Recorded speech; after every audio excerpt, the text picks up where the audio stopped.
Update sa restoration ng supply ng kuryente sa mga apektadong lugar ng malakas na lindol sa Cebu at yun naman pag-uusapan kasama si Engineer Eric Campoto, OIC ng NEA Disaster Risk Reduction and Management. Engineer Eric, magandang tanghali po. Magandang tanghali po sa atin, Asik Weng at Director Nicolette at sa lahat po ng nakikinig at nanonood po ng ating programa po. Engineer, ano na po yung kasalukuyang sitwasyon sa supply ng kuryente sa mga lugar na naapektuhan ng lindol sa Cebu? Asik Weng, sa kasalukuyan ay meron na lang po tayong isang electric cooperative na mini-monitor. Ito nga po ay ang Cebu 2 Electric Cooperative kung saan po ito ay nasa Bogo City mismo kung saan po ang naitalang epicenter po ng lindol. Sa kasalukuyan po ay energized na po ang backbone lines ng Sebeco 2 at may mga kuryente na po sa mga pangunahing lungsod at bayan po katulad po ng Compostela, Danao, Carmen, Catmon, Sogod, Borbon, Tabangon at mismo sa Bogo City nga po at Daan Bantayan. At unti-unti na po nating naibabalik po ang supply ng kuryente doon po sa apektado pong electric cooperative. Engineer, sa inyo pong tala, mga nasa ilang porsyento na po ba ang power supply na naibalik doon sa mga lugar na naapektuhan? Director Nicolette, base po sa aming data na nakalap mula po sa Cebu Electric Cooperative ay nasa 85% na po ang naibabalik po na power po doon po sa 13 bayan na sakop po ng Cebu 2 Electric Cooperative po. Meron na lang po tayong dalawang bayan na hindi pa po energized. Ito po ay ang bayan ng Tabuelan at Tuburan sa Cebu kung saan ay unti-unti na rin po na ibabalik po ang supply po ng kuryente sa mga susunod po na araw. Engineer, ano po yung pinakamalaking hamon na kinakaharap ng inyong mga linemen at restoration teams sa pagpapabalik ng supply ng kuryente? Kasi sigurado ilan sa mga tao ninyo dyan naapektuhan din ng lindol.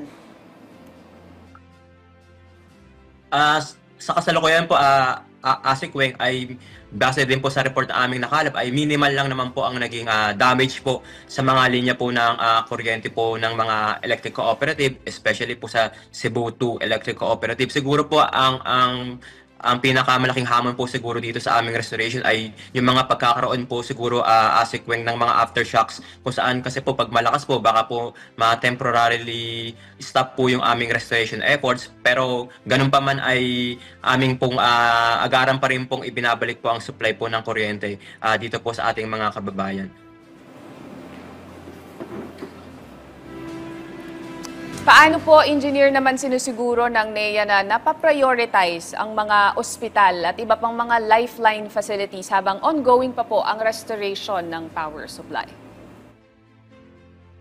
Sa mga ganitong pagkakataon po, Director Nicolette, na pagdating po sa mga restoration efforts ay may mga prioritization protocols po tayong sinusunod, gaya nga po ng agarang pagpapailaw po sa mga hospitals, health center po, mga public buildings, local water districts po, kung saan ito po yung mga pangunahing pong kailangan po ng mga kababayan po natin na naapektuhan po ng mga ganitong calamity or disaster. So sa kasalukuyan nga po, energized na po yung mga hospital po sa lalawigan po ng Cebu kung saan ay naibalik na po ang kanilang ang supply po ng kuryente.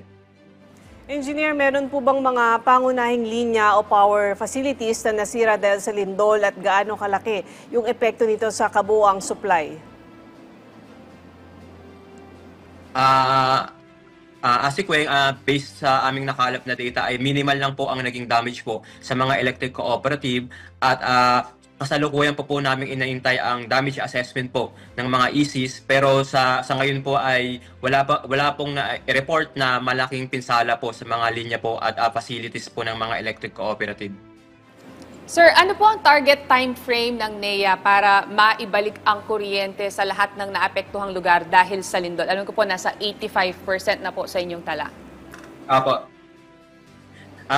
Director Nicolette, so inaasahan po natin na ma-energize o maibabalik na po ang supply po ng kuryente sa mga nawalan pong bayan.